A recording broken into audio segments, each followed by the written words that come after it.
So we're going to get right into it because this hour really does fly by. We had an opportunity to do this with the Broadneck cluster on Monday. We thought it went very well. It's our first time trying a model like this where you get a quick update from the superintendent, and then we've asked all of our cabinet members to be available. So that way, when we break out, you all have opportunities to go from table to table and to be able to speak directly with folks responsible for major aspects of the school district. So I want to thank you. I think I saw our board member who represents this area, Dr. Joanna Tobin. Thank you for being here tonight. And she'll have a table in the back also. And so let's get into it because I want to just give you all an update on where we are. Every year, enrollment tends to change in this county. Demographics tend to change in this county. And as you can see here, we're the 4th largest district in Maryland, the 37th largest school district in the country. Our enrollment is a little bit over 84,000 students. And then you can see the makeup of the student population. We have a lot of growth that's taking place here with our Hispanic population. It's the fastest growing population in the county. And then here's our breakdown of free and reduced lunch, special education, and our ELL students. We know that as a school district of this size and magnitude, we have to be able to work with partners. We have to have a strong relationship with the county executive and the county council because they ultimately are responsible for funding this school district. We have to have a relationship with the city council and the mayor of the city of Annapolis, as we have a cluster of schools that's in this area that reside inside of the city. And then, of course, working with our families, communities, and businesses. We know that schools can't do it alone, and that's part of the reason why we want to get out, have these conversations. We want to record, which is what we're doing today, so that way for people who didn't make it, it will be archived on our website. They can see what we discussed and see what's happening in the county. What's important also is we have to continue to have this conversation, and I've had several meetings with several leaders in the community to talk about what is it that we need to do to really help support our youth in this cluster in particular. And you know, one of our, Ms. Pratt's in the back, she's given us some thoughts and some ideas. We met with her recently, but it's deeper than just surface level, right? We have to get to a grassroots movement if we really want to begin to see some change in some of the things that are happening within schools inside of the cluster of our school district. So we look forward, this is just the beginning, but we're looking forward to having further conversation and working with the community to make sure that our kids feel that they can get their education and they can do it in a non-threatening manner, in a barrier-free learning environment that really allows for these kids to thrive. Last year, we did the 100-day entry plan, and that allowed for me then to conduct 17 listening and learning tours. And what ended up happening was this notion of creating a sense of belonging that came out of what I had learned over the first 100 days, that we have people who feel that they don't belong in this county and they don't feel like they are a part of this county. And so we have to be intentional in creating this sense of belonging for our students, regardless of who they are and how they show up. We have a responsibility to do that. And it shouldn't matter whether you're a liberal, conservative, whether you're LGBTQ+, it should not matter.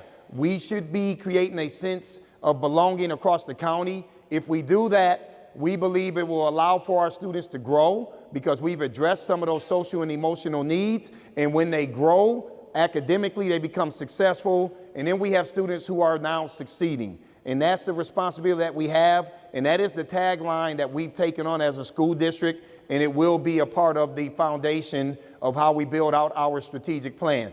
But here's what I want people to really understand. I've been in education for 25 years. I've worked in some of the largest school districts in the United States. I have never worked in a school district where you've had almost every major award given to personnel came out of Anne Arundel County last year. Every major state award, we got a number of national awards here, and that tells you a lot about the type of talent that we have in this school district. So we want to be able to utilize this to promote why this is a great district for people to come and work in and to be a part of it because of the type of talent that we have. But this just came out a week ago. We had a parent in the district. This parent has children in the Crofton feeder pattern. And he sent this to me. And he said, Dr. Bedell, I don't know if you've seen this. I said, nah, I haven't seen this. What is this? And so we went and we looked up and read about what this is. So we are one of the most sought after school districts in the United States. We are ranked 40, and that ranks us #1 in the entire DMV. And then you can see here in Maryland, here's the other school districts: Frederick County at 170, Howard County 171, Carroll County 194, Montgomery at 220. That's out of 250 school districts across the United States. So Anne Arundel County is a school district that people really do have interest and want their kids to be educated inside of our school district. But what that means then is when you have to grow, and you have grown like we have grown in Anne Arundel County, it puts us in a position where we begin to have unbalanced schools. And I've worked in a school district where we've had to redistrict because I had to close schools because enrollment was declining. That has been a trend across the United States, especially since COVID. But in our case in Anne Arundel County, we're having to redistrict because we are growing, which means we have to balance the system. We went through phase 1 and it was pretty, we came out a little bit scratched, not too bad, but because we had a process that allowed us to insert transparency, honesty, and we got a ton of feedback. And then we were able to make some adjustments as needed, but we're going to follow that same process when we do phase 2. This phase goes into action beginning July 1 of this upcoming school year. So that means that we're going to have students move into new schools, and staff will have to move with those students depending on how many students are leaving one school to go to another in order to balance. And so phase 2 is next, and we'll begin to embark on phase 2. I think that's for 26.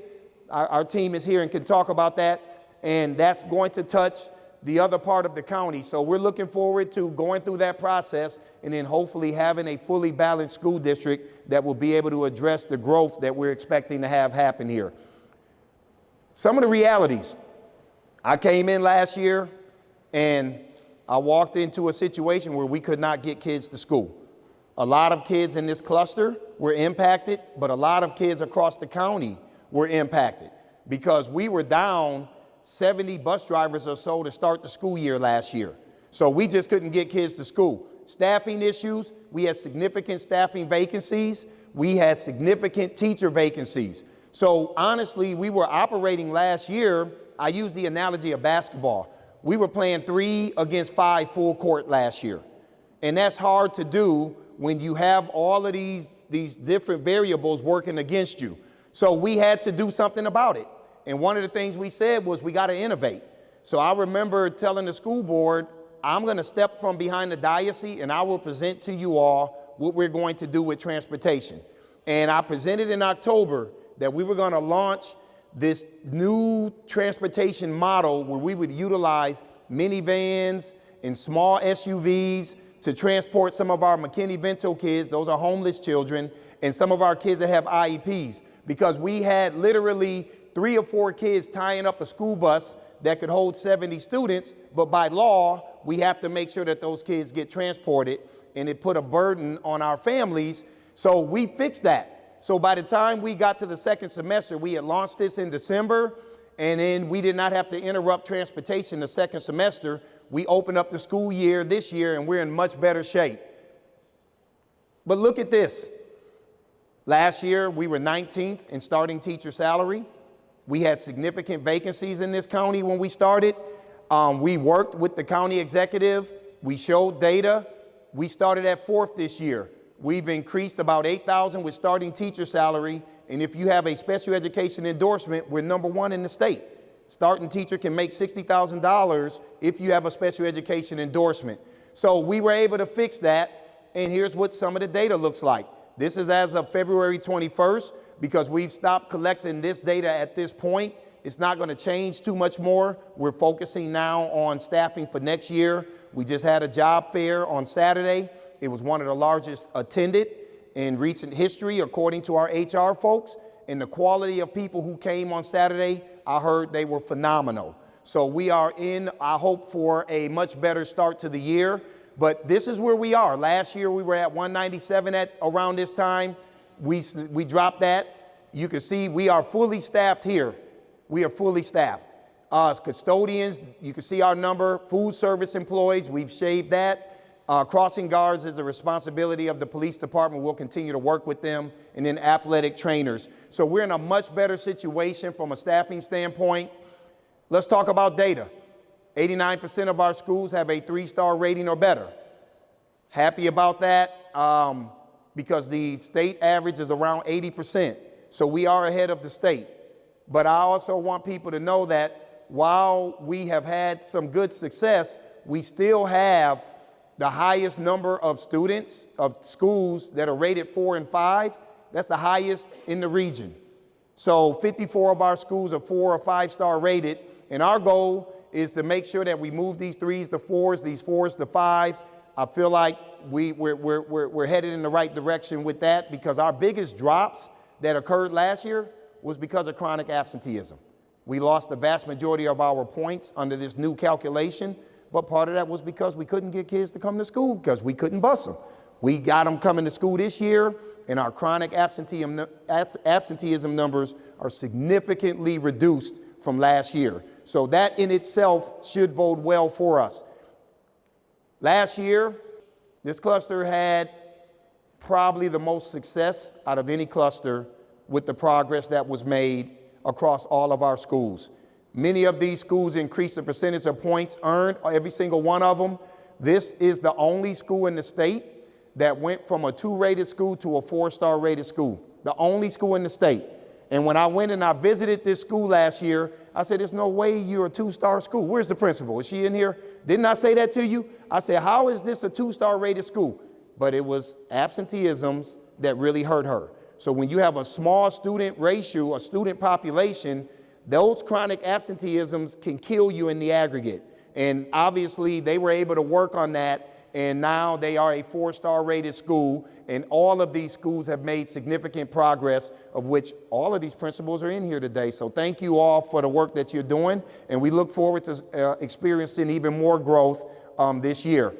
We went up in 7 out of 8 areas. We're very proud of this data, but I'm a very competitive person, and I have issues.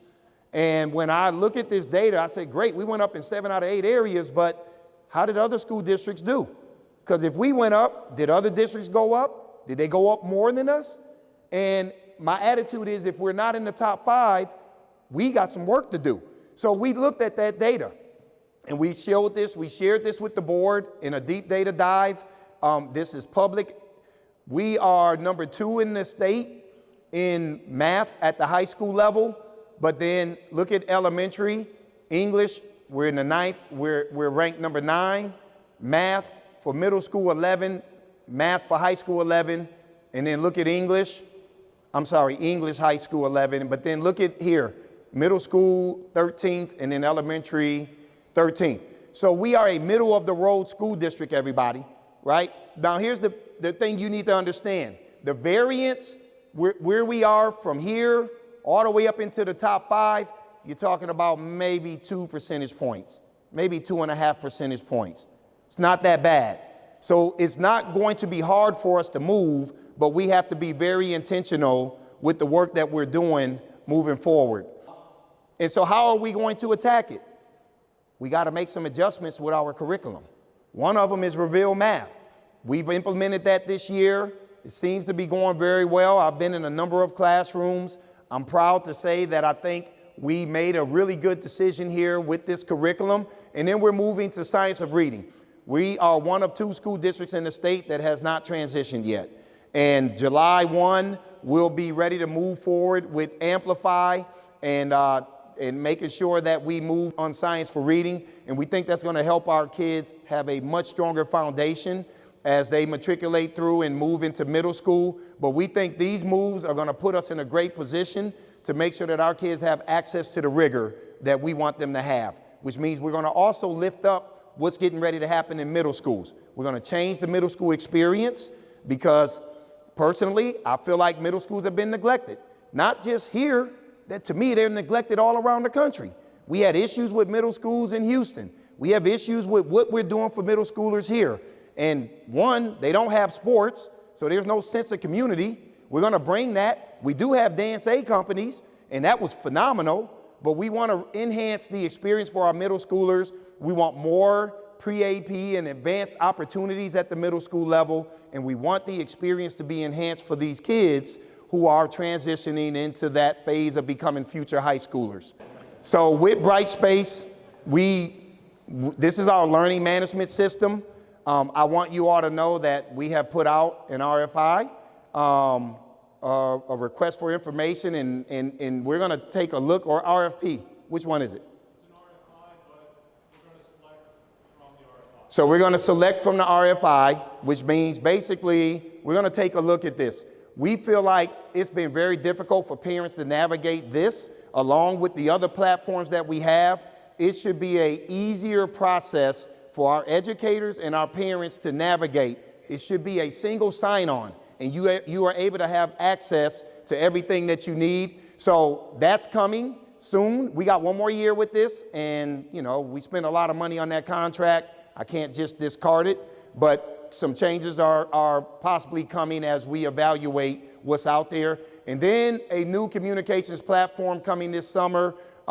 We are redesigning our website. We want that to be easier for you all to navigate, easier for you to find the information that you need, easier for you to have access to what's available here to translate easier on your cell phone. So that will be launching for the upcoming school year. We are working on our strategic plan. And as I've said last year, we're going to have a focus on equity, innovation, student academic, social, and emotional growth, and adherence to the Blueprint law. We know that we have an opportunity to innovate, and we're going to do it. We're going to embrace Blueprint, and we're going to adhere to it to the spirit that it calls for. School has to begin to look different. It can't look the way that it did when us as adults went through school, because that's not how they get information. They get their information in such a rapid fashion. So how do we leverage some of the traditional aspects of schooling that we know our kids need with the newness of the advancement of technology? We can't run away from AI. It's not going anywhere. So how do we embrace it? How do we get our kids to understand that we want original thought created by them, and then they can leverage AI to help refine the products that we expect them to create? That's where we're going as a school district. And so we want to have all of these things incorporated into our strategic plan, and then everything that we do will be prioritized based on what's in that strategic plan in alignment with the Maryland Blueprint for the future. And then just as we talk about closing out this presentation, end of ESSER funding, it's a perfect storm right now. We lost a lot of money with that. Increased Blueprint mandates where money has to follow a student. These are laws that we have to adhere to. And what it's going to also require is that we're going to have to reallocate staffing in order to make sure that we're meeting the needs of these items here, in particular here, and where money follows a student, that also means staffing will have to follow a student to make sure that we're giving proper support based on the number of students that are enrolled in particular schools. It also means that for people who may have fear, your school's not losing anything. Schools aren't going to be, you're going to get what you are required to get. You may not get more than what you were required to get, because that's how this law is going to dictate how schools are going to be staffed moving forward. We love mentors. We love to have you all as mentors. Our mentor leadership is over here along in our equity department. We know our kids, they need positive adult advocates and a different voice from time to time. And we think that mentoring can make a difference. It made a difference for me. I'm not here if I didn't have positive adult advocates as I matriculated through school. The same for Be Present. All we're saying is just show up. We're not asking you to do anything. We're not asking you to discipline kids. We just be a presence, right? Sometimes all kids need to do is see a few adults around, say hi to them, check on them. But these are your schools.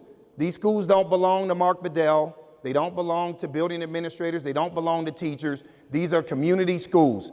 We come and go, and that is just the reality of it. So we want the community to wrap their arms around these schools by showing up and just being present. And we will train, and we will pay for the background checks, but it's all about building and enhancing relationships and letting everybody know that this is a system of community schools. These schools belong to the community. We want to extend our arms to you all.